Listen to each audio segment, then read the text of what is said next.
Tu fais le ministère, tu es fatigué. Tu rentres, le monsieur me fait tout tourner. Odi. Tu ne peux pas refuser. Ah, tu ne peux pas refuser. Shalom tout le monde, je suis Odia Sodjavi, membre de la plateforme Level Gospel. Par rapport à la célébration de la journée et du mois de la femme, nous sommes en présence de la servante de l'Éternel, Précieuse, qui va nous donner ses impressions de cette célébration. Shalom, maman précieuse. Hello, Odia, comment vous allez? Je vais bien. Donc, nous avons quelques questions à vous poser pour recueillir des impressions par rapport à la journée de la femme. D'accord. Pour commencer, nous aimerions savoir quelle est votre perception de la journée de la femme en tant que servante de Dieu. Merci, Odia. Tout d'abord, j'aimerais préciser que la femme, c'est la base. La femme, c'est la vie. La femme, c'est la beauté. Je manque de mots pour vraiment qualifier la femme. La femme, c'est la source, c'est tout.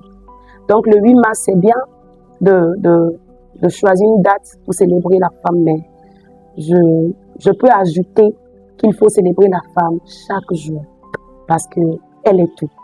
Voilà. La femme est tout et il faut donc la célébrer tous les jours de la vie. Oui. Nous aimerions savoir quels sont les défis auxquels vous avez eu à faire face durant votre parcours. Il y a beaucoup de défis, beaucoup de défis. Il y a des gens qui ne croient pas à l'appel ou bien au ministère de la femme. Il y a ça aussi. Il y a un côté engagement, tout ça, parce que tu es femme, tu es dans le ministère. C'est pas facile de faire le choix de l'homme de la vie, le choix du conjoint de la vie. Il y a ce côté aussi. Et il y a plein de choses. La maison, si tu es déjà marié, le foyer, les enfants, il y a beaucoup de défis. Il y a le côté financier aussi. Parce que quand les gens te voient et tu es femme, c'est pas beaucoup de personnes qui veulent te soutenir, qui veulent investir dans ton ministère. Il y a beaucoup de défis, mais au-delà de tout ça, Dieu est fidèle. Voilà. Donc, parlons du ministère des femmes. Il y a plusieurs implications qui sont en jeu et cela rejoint notre prochaine question, qui est la suivante. À quels défis font face les femmes généralement dans le ministère, dans leur engagement vis-à-vis de Dieu? Voilà. En général, comme je viens de répondre à la question précédente, la femme, elle est la maison, elle est la base, elle est tout. Donc, si la femme dans le ministère est mariée, c'est un défi. Pourquoi? Il faut qu'elle s'occupe de son ministère et qu'elle s'occupe de la maison aussi. S'il y a les enfants, voilà, c'est beaucoup de travail, beaucoup de choses à la fois.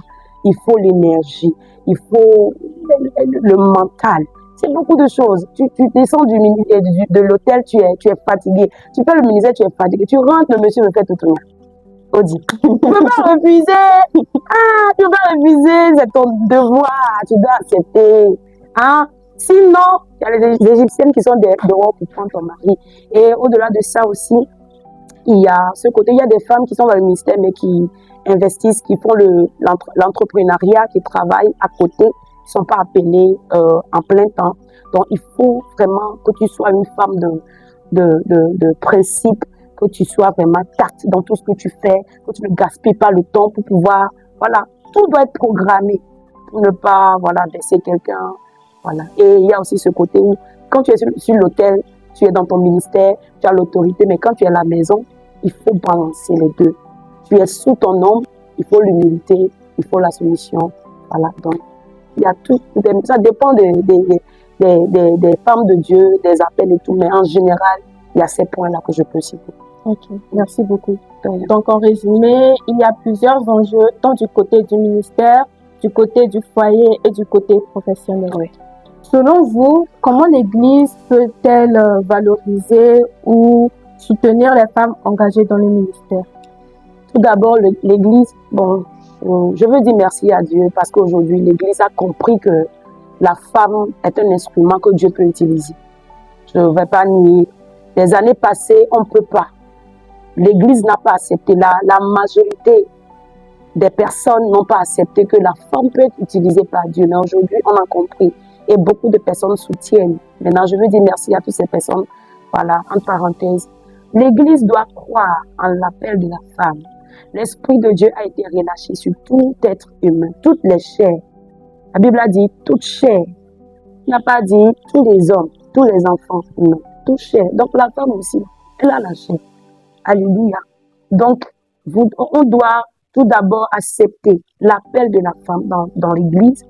Deuxièmement, on doit soutenir, voilà, l'appel de la femme, les encourager parce que c'est pas toutes les femmes qui ont cette, comment le dire, cette courage, ce courage, cette aisance de se présenter, de s'affirmer. Il y a des femmes, beaucoup de femmes qui ont des choses enfuies en elles, mais elles ont peur. Donc, si une femme, par l'Esprit de Dieu, par l'aide de Dieu, c'est vraiment manifestée, veut s'affirmer, on doit la soutenir. Et troisième chose, on doit prier pour les femmes dans le ministère. Parce que vraiment, elles sont la cible de l'ennemi. Parce que, écoute, la femme, on dit souvent que ce que la femme Dieu veut là, Dieu veut. C'est seule la femme qui est la jumelle du Saint-Esprit. C'est-à-dire que le rôle du Saint-Esprit là, la seule personne qui fait ça, c'est la femme. Le Saint-Esprit est l'aide, la femme aussi est une aide. Donc, vraiment, si tu vois une femme dans le ministère, si tu ne peux pas l'aider là, il faut fermer ta bouche. Sinon, il faut prier pour elle. Voilà. Merci. Nous comprenons donc qu'il faut prier pour les femmes, les soutenir, car Dieu appelle les hommes et les femmes. Donc, pour terminer, partagez avec les internautes un mot ou un témoignage durant votre parcours que vous avez eu à vivre. D'accord, je vais résumer. Je vais dire à quelqu'un de croire en ce que Dieu a mis en lui, ou bien en lui. Croire à la vision que Dieu t'a donnée. Voilà, je ne sais pas comment c'est ici. Je viens de loin, beaucoup de gens le savent. Et un temps est arrivé, j'ai voulu abandonner tout. Je veux passer par ce moment pour dire à quelqu'un, n'abandonne pas. Tu as un projet de Dieu en cours. Tu as un plan de Dieu en cours. Tu vas y arriver. C'est Dieu qui a le plan. Il sait comment il va te mettre. Donc, quel que soit le niveau à laquelle tu te trouves maintenant, c'est pas ta destination. Moi, là, on a fait le culte sur des terrains, dans le sable, sans chaise, sans micro, sans électricité. Mais aujourd'hui, on n'est plus à ce niveau. On sait que Dieu n'a pas encore fini avec nous. On va quelque part, on n'est pas encore arrivé. Donc, prends courage. Si tu sais, tu es consciente que tu as écouté la voix de Dieu, que cette vision, cette mission, ne baisse pas les bras. Dieu va t'amener loin. Amen. Amen. Merci beaucoup, maman précieuse. Merci, Odia. Merci à vous. Merci à tous. Merci d'être restés jusqu'à la fin. À la prochaine. Bye bye. Bye.